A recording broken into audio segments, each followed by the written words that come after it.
ట్విట్టర్లో సీఎం జగన్ కీలక వ్యాఖ్యలు చేశారు. ప్రజలిచ్చిన చారిత్రక తీర్పుతో 5 ఏళ్ల క్రితం ఇదే రోజు మన పార్టీ అధికారంలోకి వచ్చిందన్న జగన్, కులం, మతం, ప్రాంతం, రాజకీయాలు చూడకుండా ప్రతి కుటుంబానికి మన ప్రభుత్వం మంచి చేసిందన్నారు. ప్రజలందరి దీవెనలతో మళ్లీ మన ప్రభుత్వం ఏర్పాటు కాబోతోందన్నారు జగన్.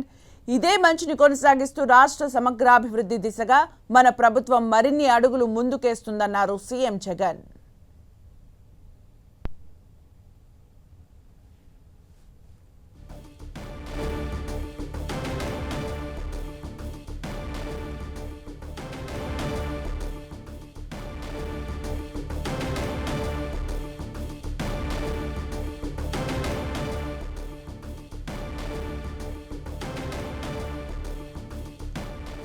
ట్విట్టర్లో సీఎం జగన్ కీలక వ్యాఖ్యలు చేశారు. ప్రజలిచ్చిన చారిత్రక తీర్పుతో 5 ఏళ్ల క్రితం ఇదే రోజు మన పార్టీ అధికారంలోకి వచ్చిందన్న జగన్, కులం, మతం, ప్రాంతం, రాజకీయాలు చూడకుండా ప్రతి కుటుంబానికి మన ప్రభుత్వం మంచి చేసిందన్నారు.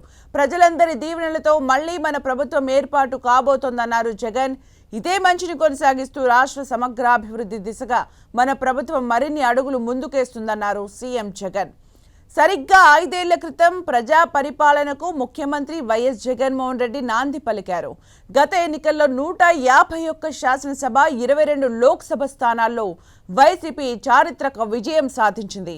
2019 మే 30న విజయవాడ ఇందిరాగాంధీ మున్సిపల్ స్టేడియంలో వైఎస్ జగన్ ముఖ్యమంత్రిగా ప్రమాణ స్వీకారం చేసి ప్రజా పరిపాలనకు శ్రీకారం చుట్టారు.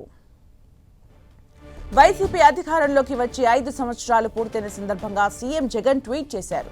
దేవుడి దయ, ప్రజలిచ్చిన చారిత్రాత్మక తీర్పుతో సరిగ్గా 5 ఏళ్ల క్రితం ఇదే రోజున మన పార్టీ అధికారంలోకి వచ్చిందన్నారు. కులం, మతం, ప్రాంతం, రాజకీయాలు చూడకుండా ప్రతి కుటుంబానికి మంచి చేసిందన్నారు. ప్రజలందరి దీవెనలతో మళ్లీ ఏర్పాటు కానున్న మన ప్రభుత్వం ఇదే మంచిని కొనసాగిస్తూ రాష్ట్ర సమగ్రాభివృద్ధి దిశగా మరిన్ని అడుగులు ముందుకేస్తుందని ట్వీట్ చేశారు.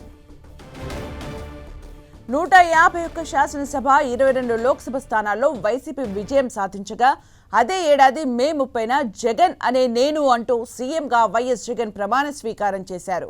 5 ఏళ్లుగా ఆయన పరిపాలన అందించారు. ఈ పాలన కొనసాగాలని కోరుకుంటూ ఈ ఎన్నికల్లో వైసీపీకి జనం దన్నుగా నిలిచారు. గత ఎన్నికల కంటే ఈ ఎన్నికల్లో అధిక స్థానాలతో వైసీపీ చారిత్రక విజయం ఖాయమని రాజకీయ పరిశీలకులు చెబుతున్నారు.